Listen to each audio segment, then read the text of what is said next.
سوال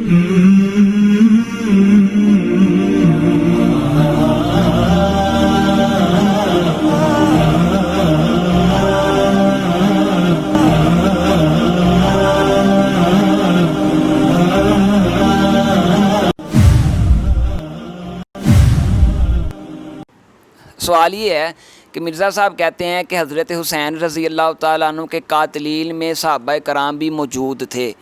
تو وہ کہتے ہیں کہ قیامت والے دن اللہ کے نبی نے صحابہ کا چہرہ بھی نہیں دیکھنا، تو اس حوالے سے ذرا تھوڑی سی وضاحت فرما دیں۔ بسم اللہ والحمدللہ والصلاۃ والسلام علی رسول اللہ، اما بعد۔ مرزا صاحب نے ایک ٹھیکہ لیا ہوا ہے کہ ہر وہ حدیث جس سے کسی بھی طرح سے تراش کر صحابہ کے خلاف پیش کیا جا سکے اس کو پیش کرنا ہی کرنا ہے، یعنی دلیل ہوتی نہیں ہے، تراش کر پیش کرنے کی کوشش کی جاتی۔ اب ایک روایت میں یہ آ گیا تھا کہ نبی صلی اللہ علیہ وسلم نے قیامت کے روز حوض کوثر پر اپنے آنے والے لوگوں کو دیکھنا ہے اور آپ نے فرمانا ہے اصحابی اصحابی، یہ میرے ماننے والے میرے ماننے والے۔ تو پھر بتایا جائے گا کہ انہوں نے بدعات کی تھی، تو آپ فرمائیں گے سوکن سوکن لمن غیر آبادی۔ مرزا صاحب نے اپنے کلپ میں یہ کہہ دیا کہ جس طرح دنیا میں واشی بن عرب کا چہرہ نہیں دیکھا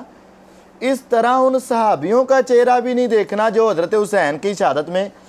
پیش تھے یا انہوں نے شہید کیا ہے، تو آپ قیامت کے روز ان کا چہرہ بھی نہیں دیکھیں گے۔ حمزہ کے قاتلین کی تو شکل نہ حضور دیکھیں،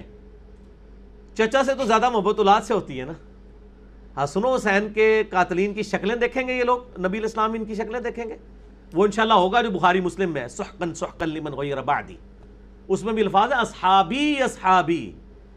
انہوں نے امتی امتی والی طریق پیش کرتے ہیں۔ ہم مرزا صاحب کو ایک چیلنج کرتے ہیں اور مرزا صاحب کی موت تک، مرنے تک یہ چیلنج ہے کہ کسی ایک صحابی کا باسند صحیح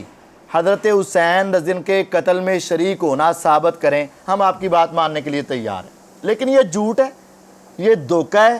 یہ فراڈ ہے، بس اپنے دل کے بغض کو ٹھنڈا کرنے کے لیے صحابہ کو رضوان اللہ علیہم اجمعین کو مرزا صاحب نے حضرت حسین کے قاتلین میں شامل کر دیا۔ اور یہ بات الگ ہے کہ وہ کون ہوں گے، انشاءاللہ اس پر ہم الگ کلپ بنائیں گے کہ وہ کیا صحابہ ہوں گے جن کو آپ اپنے ہوش سے دور کریں گے، یا وہ آپ کی امت کے چند گمراہ لوگ ہوں گے جو مرزا صاحب جیسے ہیں، ان کو اس میں شامل کیا جائے گا۔ انشاءاللہ اس پر ہم تفصیلی کلپ بنائیں گے، لیکن سر فہرست یہ بات یاد رہے کہ حضرت حسین رضی اللہ عنہ کے قاتلین میں، ان ظالموں میں، ان بدبختوں میں، ان اللہ کے نافرمانوں میں کوئی صحابی شامل نہیں تھا۔ یہ جھوٹ ہے، دھوکہ ہے، فراڈ ہے، اور اس کے دل کا بغض ہے جو صحابہ کے خلاف بکا جا رہا ہے اور بکواس کی جا رہی ہے۔